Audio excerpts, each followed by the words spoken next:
The judgment. The Great Hall of the Galactic Council buzzed with tension as Ambassador Kane stood before the assembled alien races. The humans had been found guilty of being too aggressive, too unpredictable for civilized space. The purple-skinned, Vex delegate raised his forearms in judgment. "The human species has shown nothing but violence and chaos," declared Council Leader Vix. "They wage wars over resources, destroy their own planet, and refuse to follow galactic peace treaties." Kane's jaw tightened. Behind him sat 200 other human representatives, their faces grim. Earth's population of 8 billion waited for news that would never come. "We sentence the entire human race to exile on planet Keth-7, announced Vix. "A world so hostile that even our most hardened criminals fear it. Perhaps there you will learn the value of peace." The blue-scaled Nyx species nodded in agreement. "Keth-7 has gravity 3 times your Earth normal. The air burns lungs. Predators hunt in packs of 50. Even we cannot survive there long." Captain Ross, Earth's military advisor, stood up. "You're sending our entire species to die because you fear what we might become." "Exactly," replied Vix coldly. "Better extinction than the chaos you bring." The transport ships arrived within days. Massive alien vessels that could carry millions at once. Families were torn from their homes. Children, crying as they were loaded onto the cold metal ships. Scientists, farmers, soldiers, teachers, all of humanity was being shipped away like cargo. Dr. Bell, Earth's leading biologist, watched through the transport window as Earth grew smaller. "They think they're killing us," she whispered to her assistant. "They don't understand what humans do when backed into a corner." The journey to Keth-7 took 3 months. During that time, something remarkable happened. Instead of panic and despair, the humans began to organize. Military leaders like Colonel Price worked with scientists like Dr. Bell to plan survival strategies. Engineers like Mac started designing tools from salvaged ship parts. "Listen up," announced Captain Ross over the transport's communication system. "We're not going to Keth-7 to die, we're going to live. And when we do, these aliens will learn what happens when you threaten the human race." The first glimpse of Keth-7 through the viewport made even the bravest humans gasp. The planet was covered in dark red storms. Lightning struck the surface every few seconds. The continents looked like jagged scars across a wounded world. "Atmospheric readings show the air is 30% more dense than Earth," reported tech specialist Bay. "Gravity is 2.8 times Earth normal. Surface temperature ranges from 60 to 140 degrees Celsius. And the life forms?" asked Dr. Bell. Bay's face went pale. "The scanners are picking up creatures the size of our largest whales, but they move like cheetahs, pack hunters, and that's just what we can see from orbit." As the first transport ships began their descent through the burning atmosphere, the Galactic Council watched from their safe worlds. They expected to receive death signals within hours. Instead, they received something that would haunt their dreams for generations to come. A single message from Captain Ross, transmitted on all galactic frequencies. "Thank you for giving us exactly what we needed." The council members looked at each other in confusion. Vix dismissed it as the final words of a dying species. "Humans always were dramatic," he said with satisfaction. But deep in the archives of galactic history, one old Zin scholar named Elder Tux found a disturbing record. It was a file about human evolution, buried and forgotten. As he read about humanity's rise from the African savanna, their survival through ice ages, their conquest of every environment on their home world, his blood ran cold. "They don't fear hostile worlds," he whispered to himself. "They're made by them." By the time Elder Tux tried to warn the council, it was too late. The transports had finished their drops. 8 billion humans now walked the surface of the galaxy's most dangerous planet, and for the first time in human history they were united by a single purpose: survival. The last transmission from Keth-7 that day was not a cry for help. It was the sound of human laughter echoing across an alien world, followed by 3 words that would soon become the most feared phrase in the galaxy: "Game on, universe." The Galactic Council had made their biggest mistake. They had given humanity exactly what it had always thrived on, a challenge that seemed impossible to overcome. First contact with Hell. The first wave of humans hit Keth-7's surface like a meteor, shower of determination. The transport pods scattered across the largest continent, each carrying 50 to 100 people. The moment the doors opened, the planet tried to kill them. Private Tom stepped out of Pod 47 and immediately felt his knees buckle under the crushing gravity. The air burned his throat with each breath. Around him, others struggled to stand, but nobody stayed down long. "Move! Find shelter!" shouted Sergeant Lee, her voice barely audible over the howling wind. "Those storm clouds are coming fast." The landscape looked like the inside of a volcano. Red rock formations twisted into impossible shapes. Pools of bubbling liquid dotted the ground, releasing toxic steam. In the distance, something roared with a sound that made the ground shake. Dr. Bell's scientific team had landed 2 kilometers away. Despite the brutal conditions, she was taking readings with equipment cobbled together from transport parts. "The soil composition is actually favorable for modified earth plants," she reported over the comm system. "If we can build greenhouse structures, we might achieve food production within months."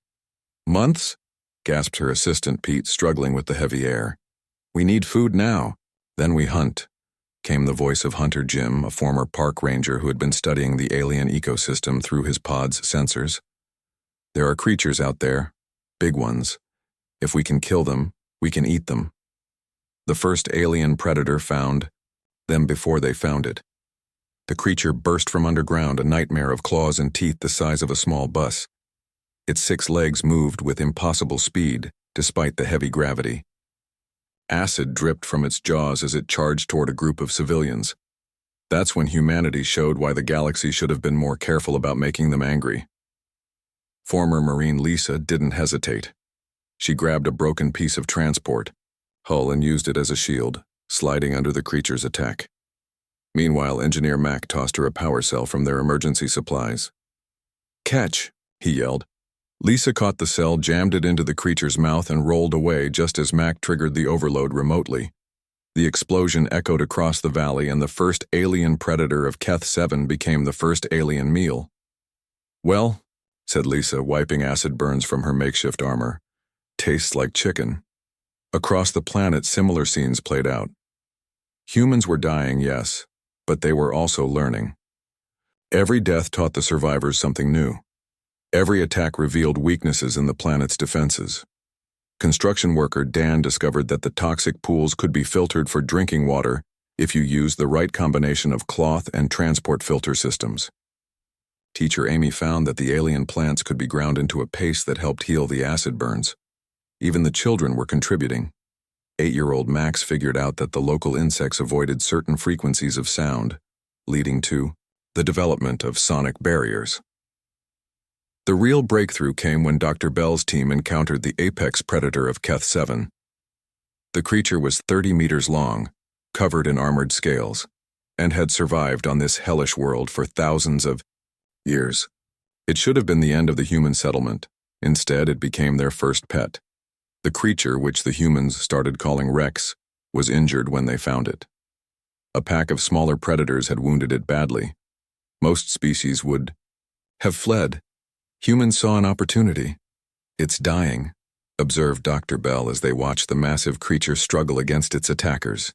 "Not on our watch," replied Captain Ross, who had landed with the military contingent. "Jim, Mac, Lisa, you know what to do." What followed was the first interspecies rescue mission in Keth-7's history. Humans swarmed the smaller predators, using improvised weapons and coordinated tactics.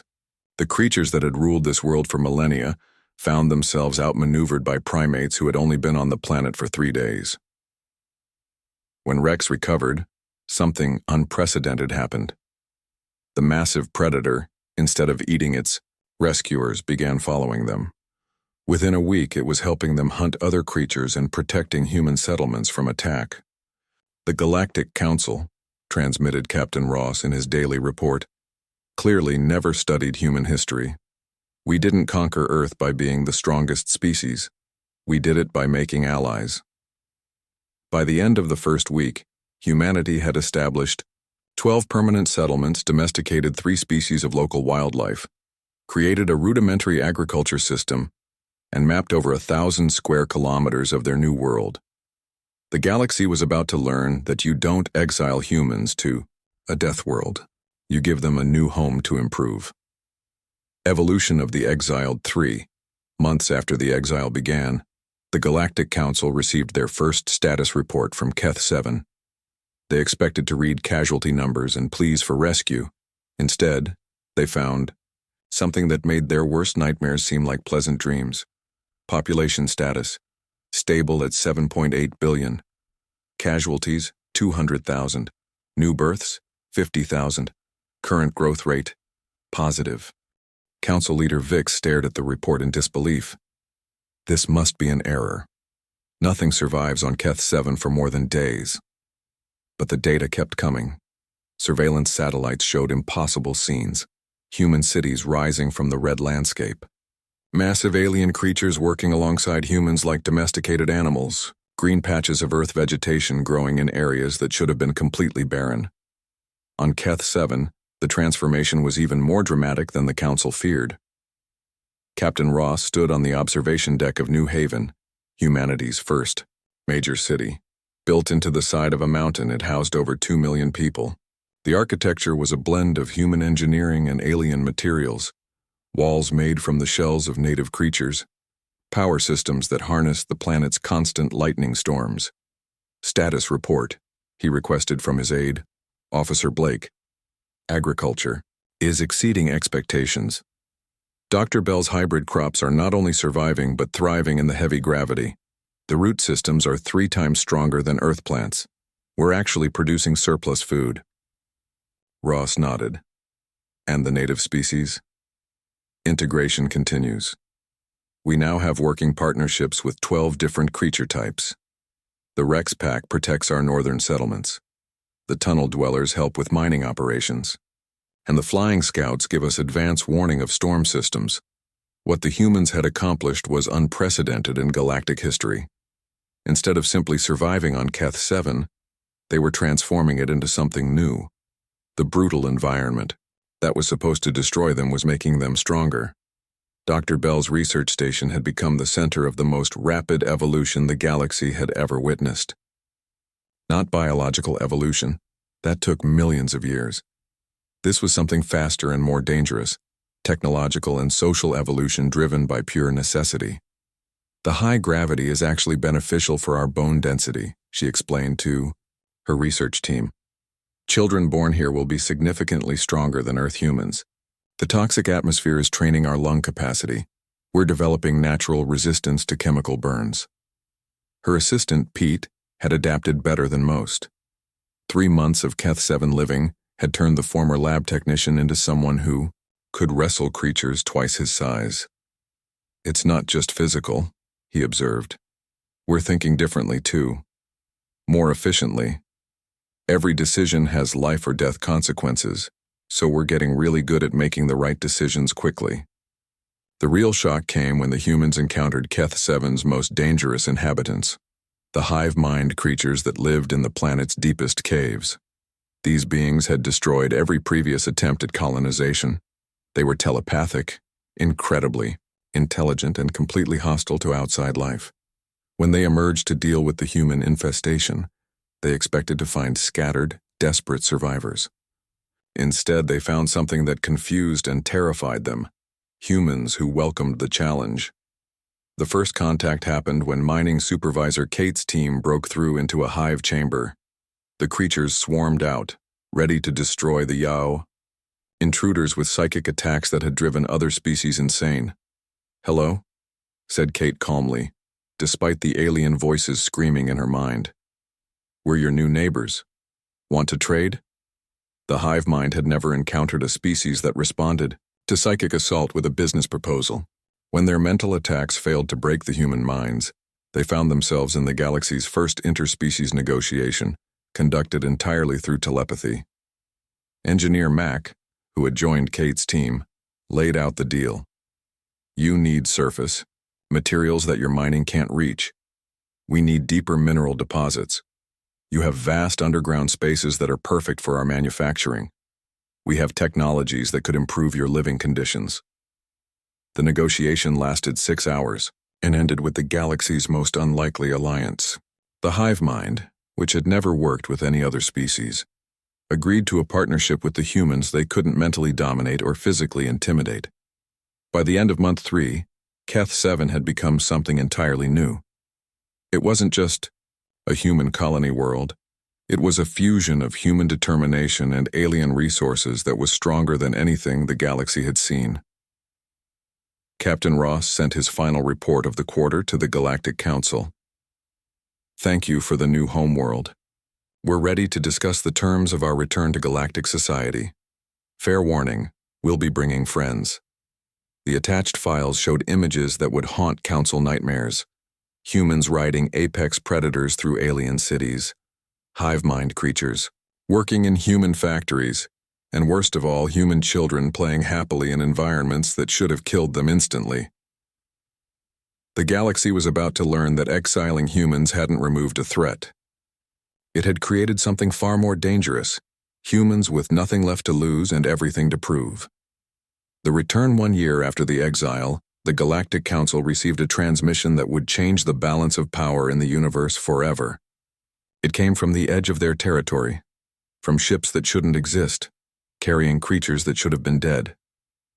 This is Admiral Ross of the human colonial fleet requesting permission to dock at Station Prime for diplomatic discussions. Council. Leader Vix felt his blood freeze. Through the station's viewports, he could see them.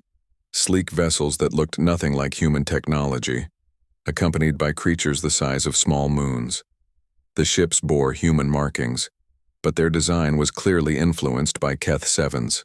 Native life forms, impossible, whispered Security Chief Nex. Our long-range sensors showed no ship construction on Keth 7. How did they build a fleet? The answer came when the ships docked. What emerged were humans, but not the same humans who had been exiled. These people moved with casual confidence in the heavy artificial gravity that most species found uncomfortable. Their equipment was a fusion of human technology and alien biology that made even advanced council tech look primitive. Admiral Ross, formerly Captain Ross, walked into the council chamber wearing armor made from creature scales that could deflect energy weapons. Behind him came representatives that made the council members step back in fear. Humans working alongside massive Keth 7 predators, and most disturbing of all, hive mind creatures that communicated directly with human minds. We've come to discuss the terms of re-entry into galactic society, announced Ross. His voice was calm, but every council member could feel the barely contained power radiating from his delegation. Re-entry? Vix's voice cracked. You were exiled. Permanently. Dr. Bell, now director of Xenological Integration, stepped forward. She looked like she could bench press most council members, and her eyes held the confidence of someone who had stared down apex predators for breakfast. The exile was illegal under galactic law. Article 847 clearly states that no species can be removed from the galaxy without proof of direct threat to multiple systems. You were a threat, protested the Nix delegate. Your species is violent and unpredictable.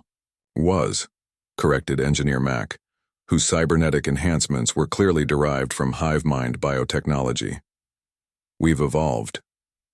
What followed was the most terrifying diplomatic presentation in galactic history. The humans didn't just ask for readmission. They demonstrated why the Council needed them more than they needed the Council. Energy crisis affecting the Outer Rim? Ross pulled up holographic displays. Keth 7's storm systems produce more power in 1 day than most systems. Generate in a year. We've learned to harness it. Food shortages in the Delta sector. Dr. Bell activated biological samples. Our hybrid agriculture can grow crops in environments that kill other plants. We can feed worlds that are currently starving. The void plague spreading through mechanical systems. Mac interfaced directly with the station's computers, his hive. Mind-enhanced abilities allowing him to identify and eliminate digital threats in real time. We've developed immunity to electronic warfare that makes our technology essentially unhackable. But the real demonstration came when Station Prime's defense systems detected an approaching pirate fleet. 40 heavily armed ships had been tracking the human delegation, planning to capture their advanced technology. "Allow us," said Ross calmly. What happened next became legendary throughout the galaxy. The humans didn't use massive weapons or overwhelming force. Instead, they released a single small craft, a Keth-7 native creature modified for space travel. The creature, no larger than a fighter ship, moved through the pirate fleet like a shark through minnows. It didn't destroy the ships. It absorbed them. The creature's biology, enhanced with human technology, simply consumed the pirate vessels' hulls and integrated their resources. Within minutes, 40 pirate ships became raw materials floating in space, while their crews found themselves in rescue pods with a polite note: "Piracy is illegal. Consider this a warning." The council chamber fell silent. Every delegate understood the message. This was what humanity could do when they were trying to be gentle. "Our terms are simple," continued Ross. "Full restoration of human citizenship, rights, establishment of Keth-7 as a sovereign human world, and formal recognition of our alliance with the Keth-7 native species, including the Hive Mind Collective." "And if we refuse?" asked Vix, though he already knew the answer. Ross smiled, and for the first time the council saw what had terrified the galaxy's most dangerous predators into becoming humanity's allies. It wasn't anger or aggression. It was the calm confidence of a species that had looked at the impossible and turned it into an opportunity. "Then we'll proceed without you," he said simply. "The question isn't whether humanity survives in this galaxy. The question is whether the rest of you are wise enough to be our friends instead of our obstacles." The vote for human readmission was unanimous. Nobody wanted to find out what humanity considered an obstacle. The new galactic order 5 years. After the exile, the galaxy looked nothing like it had before humanity's forced departure. What the Galactic Council had intended as an execution had become the most successful colonization project in recorded history, and now the consequences were reshaping civilization itself. Station Prime, once the seat of galactic power, now hosted the first interspecies evolutionary council. Admiral Ross, now bearing the title of human ambassador to the galaxy, sat across from the same beings who had condemned his species to death. The difference was that now they needed him more than he needed them. "The Keth-7 integration protocol has been successful beyond all projections," reported Dr. Bell, now Director of Galactic Biological Advancement. 17 worlds have requested human assistance with hostile environment colonization. The waiting list is over 50 systems long.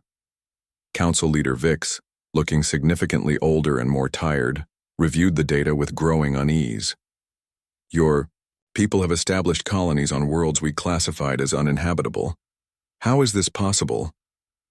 The answer walked into the room on 6 legs. One of the Keth-7 apex predators, now called a Guardian, padded silently behind its human partner, environmental specialist Luna. The creature was fitted with translation devices and atmospheric processors that allowed it to serve as a living, terraforming unit. "We don't fight hostile environments," explained Luna, casually scratching behind the Guardian's armored head.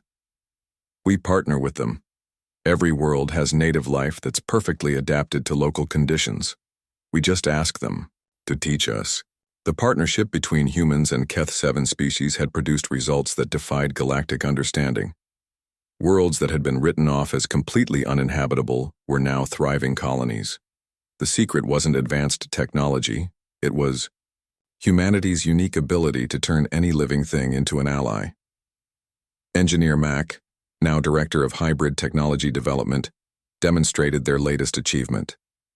His body had been enhanced with hive mind biotechnology, allowing him to interface directly with any electronic system while maintaining his human consciousness and creativity. "The collective has agreed to share their mental networking abilities with human volunteers," he announced. "We're not becoming a hive mind. We're creating a symbiotic intelligence network that preserves individual identity while allowing instant communication across galactic distances." The implications terrified the traditional galactic powers. A species that could communicate instantly across space, adapt to any environment, and turn the galaxy's most dangerous creatures into allies, was no longer just another member species. They were becoming something unprecedented, a unifying force that other species wanted to join rather than fight. The Zin Republic has requested full integration with human colonies, reported Security Chief Blake, formerly Officer Blake. The Nex Empire has offered to share their shipbuilding technology in exchange for access to Guardian-class protection services. Even the isolationist Yex Confederation wants to establish trade agreements. What had started as an exile was becoming a revolution. The old Galactic Order, based on species maintaining separate territories and careful diplomatic distance, was dissolving. In its place, something new was emerging, a true galactic civilization where different species didn't just coexist, but actively merged their capabilities. The transformation wasn't without challenges. Traditional species struggled to adapt to the rapid changes. Some worlds resisted the new integration protocols. There were cultural conflicts and territorial disputes as the galaxy reorganized itself around humanity's model of cooperative evolution, but the results spoke for themselves. Systems that had been plagued by resource wars for centuries found abundance through human-designed hybrid agriculture. Worlds that had struggled with hostile environments became flourishing colonies with Guardian assistance. The galaxy's first interspecies cities were emerging, where humans, hive mind entities, and dozens of other species worked together in ways that had never been possible. The final confirmation of humanity's transformation from exiled threat to galactic cornerstone came during the Outer Rim Crisis. A previously unknown alien species attacked the galaxy's edge colonies with technology that overwhelmed traditional defenses. The old Galactic Council would have taken months to organize a response, probably losing dozens of worlds in the process. Instead, Admiral Ross sent a single message through the hybrid communication network: "Family emergency. All available units respond."